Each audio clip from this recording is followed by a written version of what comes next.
Bienvenue dans ce module où nous traiterons de l'examen de la victime.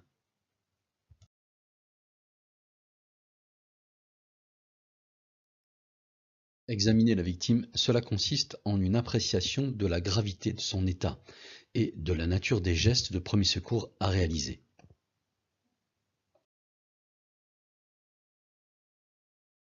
Face à une victime en détresse, l'action consiste à collecter des informations sur son état de santé, sur ce qui lui est arrivé, afin de pouvoir mettre en œuvre les gestes de premier secours les plus adaptés et évidemment de transmettre les informations nécessaires au secours spécialisé, afin qu'il puisse intervenir dans les meilleurs délais et avec efficacité. L'examen, c'est aussi une évaluation des risques. N'oubliez pas d'assurer les mesures de protection avant de vous approcher de la victime et de lui parler. Observez les signes évidents de détresse et posez-lui des questions afin de recueillir les informations sur ce qui lui est arrivé et sur son état de santé, son état de détresse. Mettez en œuvre les gestes de premier secours si cela est impératif à la survie de la victime et alertez ou faites alerter par un témoin les secours d'urgence. N'omettez pas, car cela est important, de réconforter la victime. L'examen de la victime consiste donc à observer, à parler à la victime, la réconforter et à l'interroger. Voyons maintenant en détail ces trois étapes. L'observation, cela consiste pour le sauveteur à regarder la victime de la tête aux pieds, afin d'identifier un certain nombre d'informations. S'agit-il d'une femme, d'un homme? Quel est son âge apparent? Est-on en présence d'un adulte, d'un enfant ou d'un nourrisson? Quels sont les signes évidents, comme la victime est-elle consciente, inconsciente, crie-t-elle de douleur, présente-t-elle un saignement abondant, une plaie, une fracture? Bref, toutes ces informations sont importantes à transmettre au secours.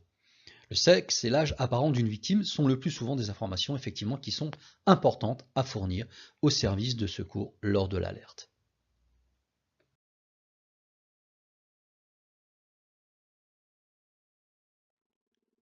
Parler à la victime, la réconforter, cela est important. En cas de non-réponse, il faudra lui prendre la main et lui poser quelques questions, des ordres simples comme serrez-moi la main, ouvrez les yeux, afin de vérifier son état de conscience. Il faudra évidemment vérifier sa respiration, mais nous y viendrons lorsque nous verrons les gestes de premier secours, les techniques de gestes de premier secours. Et s'il s'agit d'un nourrisson, on lui prendra la main et on essaiera d'attirer son attention en faisant du bruit à son oreille, en claquant des doigts par exemple. Une victime, cela dit, la plupart du temps, donne spontanément les informations sur ce qui lui est arrivé. Il faudra donc les recueillir et les transmettre le plus fidèlement possible. Si la victime peut parler, vous lui poserez des questions. Que s'est-il passé? De quoi vous plaignez-vous? Avez-vous mal? Où avez-vous mal? Ces questions permettent de préciser des informations sur son état. La victime peut se plaindre d'un malaise, de sensations pénibles, avoir mal, présenter des nausées, des vertiges, se plaindre de quelque manière que ce soit. Ces informations peuvent aboutir évidemment à la réalisation immédiate de gestes de secours spécifiques, un pansement, l'arrosage pour une brûlure, une immobilisation en cas de fracture. Elles permettent évidemment d'informer correctement les secours d'urgence.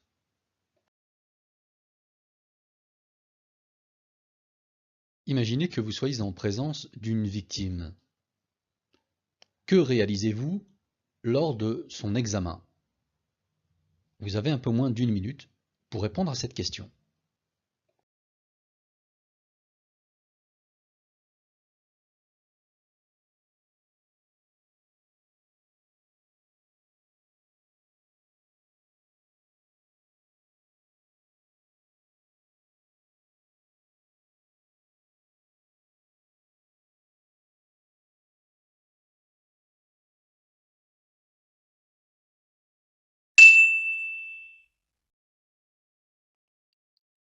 Eh bien, dans l'idéal, il vous faudra définir l'âge et le sexe de la victime, ce qui n'est pas trop compliqué. Observez ses signes de détresse. rechercher des éventuelles blessures, être à l'écoute évidemment de la victime, la rassurer, la réconforter, savoir où se situe précisément la douleur et savoir ce qui s'est passé en détail. Également connaître depuis combien de temps la victime est dans cet état de détresse et s'il le faut, interroger les témoins.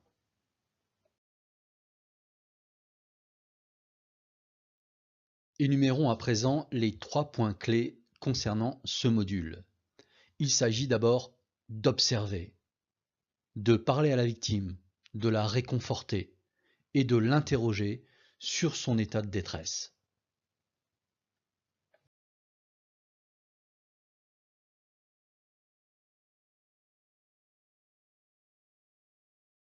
Ce module est à présent terminé. Le module suivant portera sur l'alerte et la protection des populations. Merci de votre attention.